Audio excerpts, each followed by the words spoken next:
Hey everyone, it's Mark. I'm here to help you take control of your life through personal development, smart money habits, and entrepreneurship. If those things sound good to you, then please let me know by clicking the like and subscribe buttons down below. Now let's talk about the Chase Sapphire Preferred versus the Chase Sapphire Reserve. We're going to compare these two cards to see which one is best for you by putting them head to head, or should I say metal to metal. Let's start with a drop test. First up is the Chase Sapphire Preferred. Drop number 1.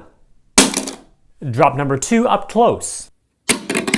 And a few innocent taps on a wooden table in case you want to get attention at a restaurant. And now for the Chase Sapphire Reserve. Drop number 1. Drop number 2 up close. And some highly annoying taps on a wooden table. Now before we get into the detailed comparison of these two cards, I want to set the stage by going over two main concepts that'll be really helpful for you going forward to understand how these cards really stack up against each other. To begin, both the Chase Sapphire Preferred and the Chase Sapphire Reserve credit cards are designed for people who like to travel. So let's see what travel means with Chase. Fortunately, Chase defines travel very broadly. So here are a whole bunch of categories that would fall or be classified under travel. Airlines, hotels, motels, cruises, rental cars, a whole bunch there. Toll bridges, highways, parking lots, garages also count. So as we move forward here, when you see double points or triple points on travel, any of those categories that we just went over will qualify. Now let's talk about what these points are actually worth as you earn them. So Chase's points are called Ultimate Rewards points, and the value varies depending on how you use them. So 1 point on average when you redeem it for travel using the transfer partners, and I'll show you what that looks like later on in this video, they're worth about 2 cents each. If you redeem your points through the Chase portal, which kind of looks and functions like Expedia or Travelocity, they're worth 1.25 cents each. And if you redeem for cash back, they're a penny a point. So as an example, if you have 10,000 points, that would be $200 on average through the transfer partner option, or $125 through the travel portal. Then if you redeem for cash back, they're worth $100. Now let's move into the detailed comparison, starting with the Chase Sapphire Preferred. To start, on the point side, you'll earn double points on all travel purchases and double points on dining, which includes fast food, fine dining, and a lot of things in between. Then you'll earn 1 point per dollar on everything else. The current sign-up bonus as of August 2020 is 60,000 points after you spend $4,000 in the first 3 months. And to give you an idea of what that bonus is worth, it is $600 worth of cash, $750 worth toward travel using the Chase portal, or it could be worth around $1,200 on average using transfer partners for your trips. The annual fee for this travel credit card is $95. Now let's take a look into the perks and benefits of this card. First is what I call the points boost, and you kind of saw that in action already on the previous point valuations that we went over. So in general, your points are worth a penny each toward cash, but they're worth 25% more when you redeem them for travel through the portal. To give you a sense of what this portal experience is like, here's a screenshot of how it currently looks. Chase, of course, redesigns this and changes it over time, but in general, it functions just like Expedia, Kayak, Agoda, Travelocity, any of those other third-party travel portals. You can book your flights, hotels, rental cars, cruises, even experiences like things to do and vacation rentals. So a ton of different tabs you can choose from. Another tremendously valuable perk on this card is the points transfers feature.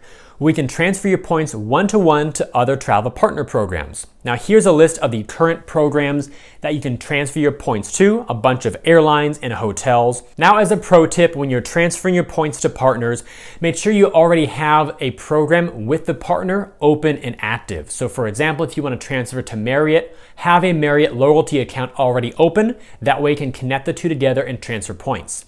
Also, you can only transfer from Chase to the travel partner.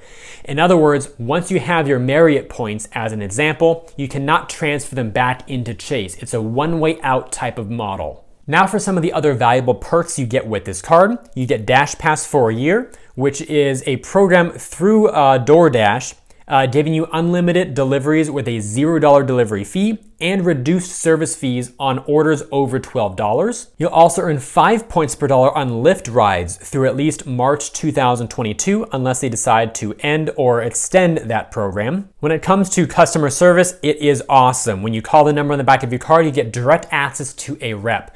You're not going through 45 different press 1 or press 7 to do this or that. There's usually just a brief delay, and then you're talking with a live person shortly after. There are also no foreign transaction fees when using this card abroad, and there's a lot of great insurance coverages. Here are some of the ones you can look at here. These are the travel insurance programs, including trip cancellation or interruption, the auto rental collision damage waiver, baggage delay insurance, trip delay reimbursement, and travel and emergency assistance services. Of course, feel free to pause this video at any time to read these in detail. There's also purchase insurance, which includes purchase protection and extended warranty protection. Now we'll look at the Chase Sapphire Reserve.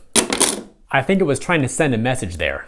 And that message is likely the fact that the Sapphire Reserve is the big brother to the Sapphire Preferred. They're very similar in their intended use, but they differ in their annual fees and their benefits. So first of all, on the points side, it earns in the same categories as the Sapphire Preferred. But now you get 3 points per dollar on travel purchases and 3 points per dollar on dining purchases. 1 point per dollar on everything else. The current sign-up bonus as of August 2020 is a little bit lower than the preferred card at 50,000 points after you spend $4,000 in your first 3 months of card membership. The annual fee for this card is $550. I know that sounds totally crazy, outrageous, and who the heck would do that? Well, for the right people, it does make a lot of sense, and that's due to the perks and benefits of this card. First of all, similar to the Chase Sapphire Preferred, there is a points boost.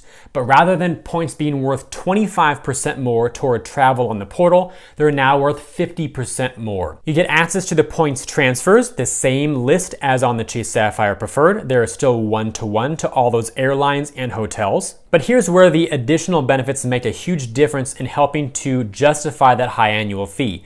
It comes with a $300 travel credit each year that will reimburse you for those travel-related purchases. So whether that's airfare, a hotel, bridge or toll fees, parking, you name it, as long as it's covered in that broad category, this credit will be able to be applied toward those purchases. There's also a $100 credit for TSA PreCheck or global entry, airport lounge access via the Priority Pass program, which is very valuable, especially if you travel abroad, because the majority of those lounges are internationally based. There's the Luxury Hotel and Resort Collection, which allows you to get special benefits at a variety of hand-selected top hotels and resorts worldwide, such as complimentary room upgrades, early check-in, and late check-out. Like its little brother, the Chase Sapphire Preferred, you still get Dash Pass through DoorDash for 1 year, but you also get $120 of statement credits to help you cover the cost of those deliveries. With Lyft, rather than earning 5 points per dollar, you actually earn 10 points per dollar with Sapphire Reserve through March 2022, and you get Lyft Pink for 1 year as well. The customer service is still top-notch, giving you access right to a rep. There are no foreign transaction fees and plenty of insurance coverage too.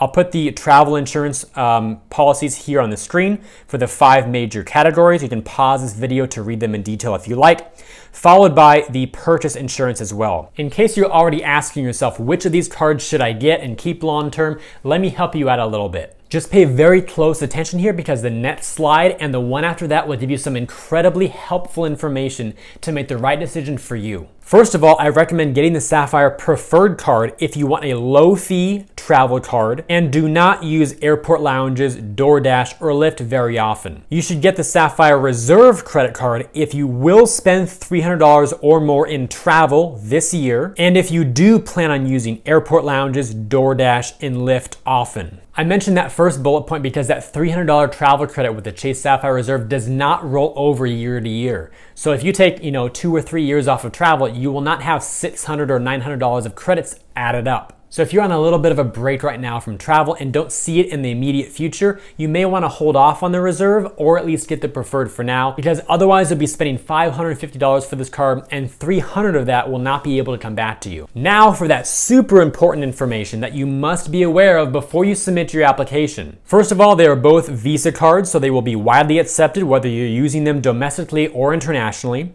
They both have no foreign transaction fees, so you're avoiding that additional 2 to 3% surcharge. charge. But here's where it gets interesting.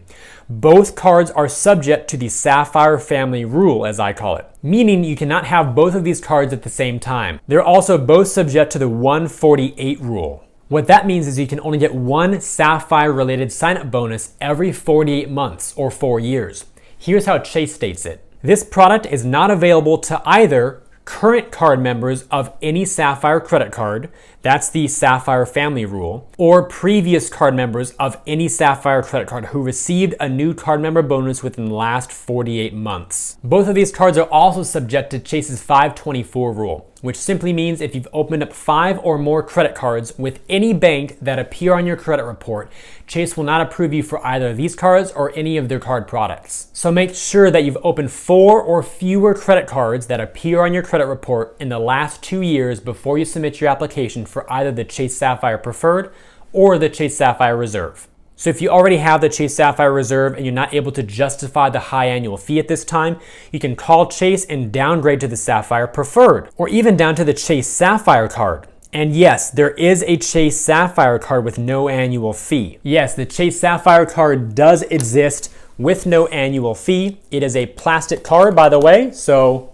the drop test is not nearly as interesting, but it's a great way to downgrade, and I'll do a separate video on this. And of course, if you'd like to learn more about this no annual fee Chase Sapphire card, I'll be sure to link to it right here via the pop-out banner, also at the end of this video and in the description below, so that we can click on it whenever it's convenient for you to go watch that video. If you enjoyed this video and believe it could benefit others, then please help me get it in front of more people by liking this video, subscribing to the channel, and turning on notifications. If you already have one of these 2 cards, let me know which one you have and what your favorite perk is in the comments down below. Thank you for watching, and remember, you are great.